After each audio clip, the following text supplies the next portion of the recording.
For 60 days, 6,000 metal workers struck unofficially against wage restraint in face of huge inflation and against the sweetheart relationship between their union leaders and the government. Federal police moved in. 500 workers were sacked and 143 flung in jail without trial. Since then, union bully boys and police have continued to rub out troublemakers. One man handing out leaflets was machine-gunned from a police car. Another shot dead while painting a slogan on a wall. Though the strike is long over, the violence continues. It was here on this dirt road that some railway workers discovered 3 bodies.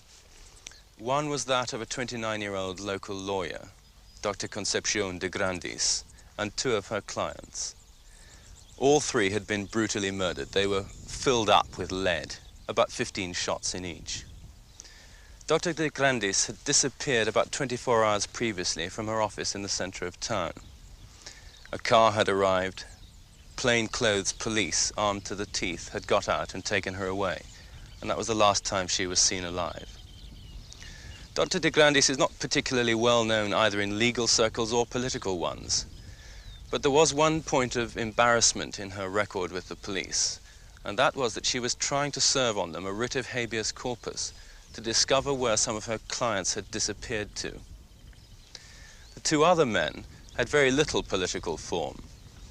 One, although he was a shop steward, was also an evangelist, and he'd lost his job about a month previously. The second had no political connections at all. In the case of Dr. de Grandis, her eyes had been gouged out and her breasts cut off. She also may have been raped. As for the men, they were castrated. It would be idle to say that police investigations into this are getting anywhere, because they haven't even started. At least 750 people have died in political violence this year, though at an official level nobody keeps count. In fact, it is those who do keep count, who do ask questions about police banditry, about union murders and official corruption, who are themselves likely to end up in a ditch. Lawyers and journalists are high on the list.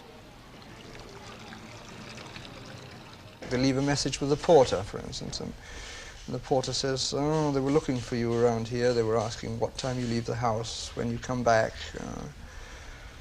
So... What's the effect on you? The effect is one of fear, very, very severe nervousness. You start changing the way the route, or the ordinary route you walk home on. You try to take a bus instead of a train, and it's all useless, because if they're out to get you, they'll get you anyway. But you must work, you must live, you must go in, you must every day to the tribunal, to your office, to your home. It's impossible to live in the underground and in your profession. It's impossible. Why are you still alive? This is very hard to, I don't know why. I say that this is like the Russian roulette.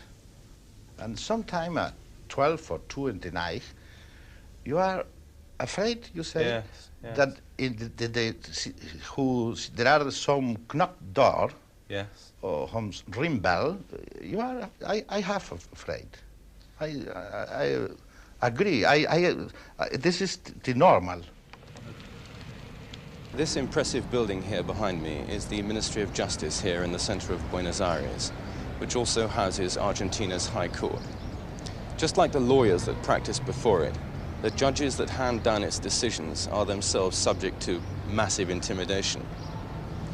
Many examples have been quoted to me here during the last week, and the people who've spoken to me obviously don't want to appear in front of the camera. Just 2 examples. In the first, a lawyer who'd filed a contempt of court action was told afterwards by the judge, after the motion had failed, that there was no way that he could have granted his application, simply because the judge would have later been found in a ditch full of bullets.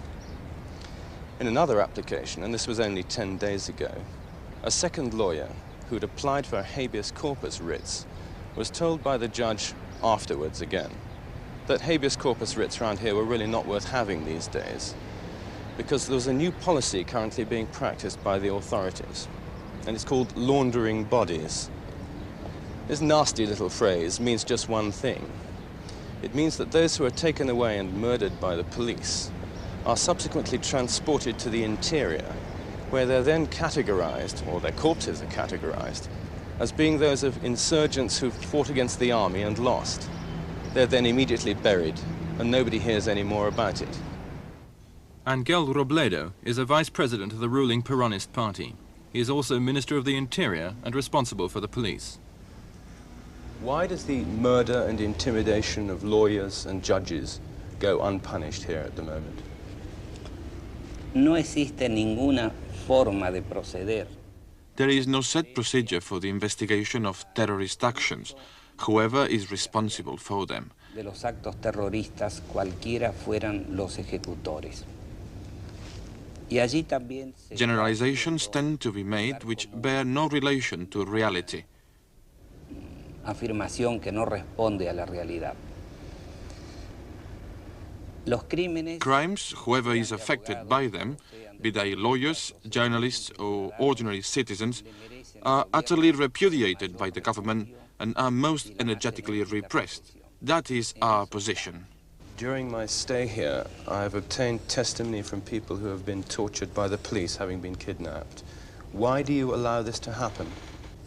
I would like to ask you whether these people who claim to be victims of such police action made lawful reports about these matters, because here justice operates with an absolute independence and has powers which are used every day to punish the police members who might be found guilty of such unlawful procedures. The answer is that they're much too afraid to do so. I can assure you that we will give guarantees to anybody who reports to the police. Why do you allow right-wing terror gangs using unmarked police cars to operate with impunity?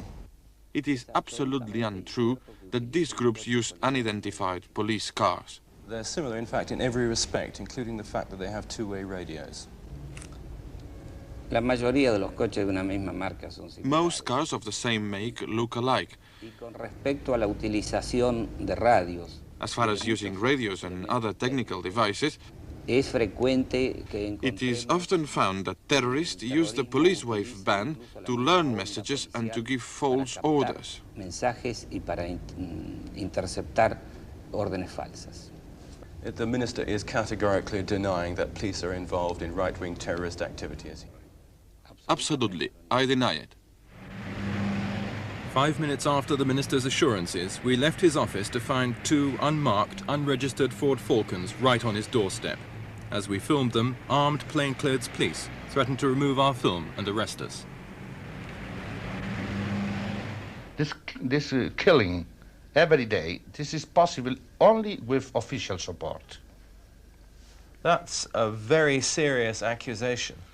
Yes, that is very serious, but this is the daily reality. Because every day you have 5, 10 killed. Nobody does anything about it? No. On the day after this interview was filmed, 2 of this lawyer's friends were murdered and 4 more threatened. All were lawyers. His 30 missing clients are still missing.